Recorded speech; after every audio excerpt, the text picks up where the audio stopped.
There's no doubt that the UK is a wonderful place to live. But we're plunging further into ecological debt.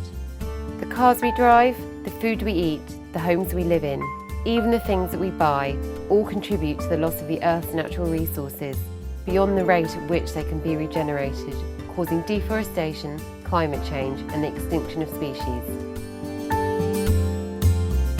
In fact, if everyone in the world consumed natural resources and generated carbon emissions like we do in the UK, we would need 3 planets to survive. We know this because we can measure our ecological footprint, which adds up the amount of land and sea required to provide our food, resources and energy, as well as the resulting waste and pollution.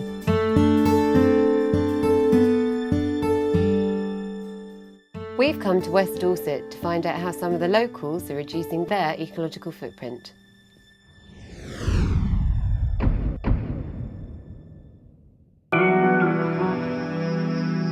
West Dorset is probably best known for its dramatic Jurassic coast, with rocks as old as 200 million years.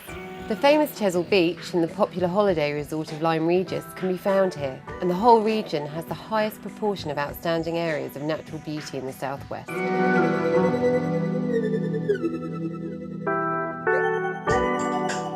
But there's more than just natural history here. With 150 villages making up West Dorset, it has more than its share of listed buildings and more conservation areas than most places in England. So there's certainly a lot here worth looking after. But the ecological footprint of the region suggests there's room for improvement. In fact, West Dorset measures higher than the national average when it comes to housing, and although it is under the national average for food, consumables and transport, it is still well above what is sustainable for the planet, along with the rest of the UK.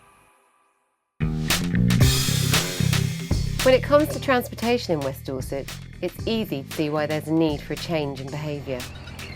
Although West Dorset itself has a relatively small population of just 100,000 people, almost 3.5 million tourists visit every year, bringing with them an extra 1.2 million cars, putting pressure on the roads, increasing CO2 emissions and using up oil reserves. The Jurassic Coast bus service is one way visitors can reduce their ecological footprint in the region. During the summer months, especially the coast road which we are on, and some of the other roads, they are really busy with tourists and day trippers all in the cars. If they could park somewhere off-road in the major towns and then use public transport, it would be better for us and the environment.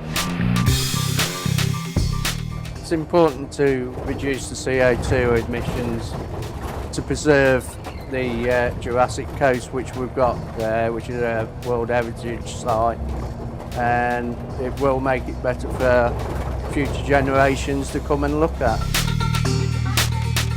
It's hard to persuade people because they're that used to jumping in the cars and going from A to B, but a bit of patience to plan the day out. The buses are here and they're here to be used. Before I was a bus driver, I didn't think the world would be so much a mess of too much CO2 gases and all the other pollutions.